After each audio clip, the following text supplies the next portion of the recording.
Дөөтү уста менен ителги. Илгери өткөн заманда колунан көөрү төгүлгөн зергер уста дөөтү жашаптыр. Ал кызыл чокко колун салса да күйүүчү эмес экен. Темирди камырдай жууруп, түркүн буюм жасачу. Алтын күмүштөн оймо чийме чегүүчү. Баатырларга соот чопкут, жоо жарак жасаса, элге алтындан баалуу буюмдарды жасады. Шаарга чеп курду. Желге жел тегирмен, сууга суу тегирмен чуркатты. Халкы кадырлап, атагы алыска жайыла баштады. Миңдеген шакирттер өнөрүн үйрөндү. Алыскы өлкөдөн да келип үйрөнүп кетип жатты.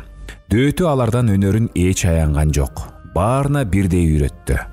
Бирок, деди ал шакирттерине, эч убакта мактанбагыла. Эгер мактансаңар усталык өнөрдүн сыры ачылып калат да, оттогу темирди колуңар менен кармай албай каласыңар. Шакирттеринин баары устатынын айтканын эске тутушту. Ошентсе да алардын ичинде бирөө бар экен. Бир күнү бир кара адам: "Балам, усталыгың кандай? Бардыгын үйрөнүп калдыңбы?" дептир. Анда ала көөдөн: "Дөөтүдөн да өтүп калдым", деди устанын айтканын эстен чыгарып. Дүкөнүн ачып, отко темир салып, көрүгүн басып, темир кызганда кармайын десе, колуна ысык темир шыр этип жабыша түштү. Ала көөдөн ошондо гана мактанып койгонун билди. "Аттиң" деп эрдин тиштенди. Жолоочулап кетмиш болуп, колун айыктырып алды. Бирок дүкөнүнө кирип алып, миң аракет кылса да эч нерсе чыкпады. Ошол кезде дөөтү уста бүт ааламды кыдырып, шакирттерин көрүп жүргөн кез эле. Ал бул шакиртине да кезикти, бирок дүкөнүнө барган жок. Жөн гана: "Балам, иш кандай?" деп сурамыш болду. Бала уялып эч нерсе айткан жок. Дөөтү уста билди да: "Ит сөөктү кантип кармап жегенин да билбейсиңби?" деди да артына кылчайбай жок болду. Бала эми түшүндү. Дүкөнүнө келип эптеп бир кычкач жасады. Ошондон баштап иши кайра илгери жүрө баштады. Экинчи мактанганды койду. Бир күнү дөөтү уста тегирменин жүргүзөйүн деп ташын чегип болуп, суу жыгайын деп жатса, тегирмендин чатырында бир ителги отурган экен. Дөөтүгө салам берип, өзүнүн эмнеге келгенин айтты.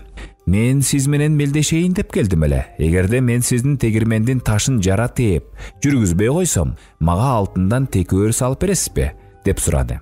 Дөөтү уста: "Кой, антип бекер убара болбо. Эгер жара тебе албасаң уят болосуң." Ителги болбоду. Ошентип мелдеш башталды. Ителги асманга атып чыгып, тип-тик куушурулуп келип тегирмендин ташын жара тээп, кайра асманга атып чыкты. Дөөтү уста ителги кайра имерилгенче ташка кадоо салып, сууну жыгып, тегирменди жүргүзүп жиберди. Ителги кайрылып келип караса, тегирмен кадимкидей эле жүгүрүп жатат. Өз көзүнө ишенбей көпкө таңыркап карап турду. Качан гана устанын айлакерлигине жана амалына түшүнгөндө, ыза болгон ителги ыйлап жиберет. Ошондон ителгинин көзүнө жаш тоңуп калган. Көзүнүн жашын ушул кезге чейин аарчыбастан, ителги ички ызасын чыгаруу үчүн түркүн кушка кас болуп, алдынан чыкканын жара тээп кете берет экен. Ал эми дөөтү устага ителги кайрылып келген жок. Эгер келсе, тегирменин токтотуп, чын эле анын эрдигин көрсөтмөк, ызасын басмак.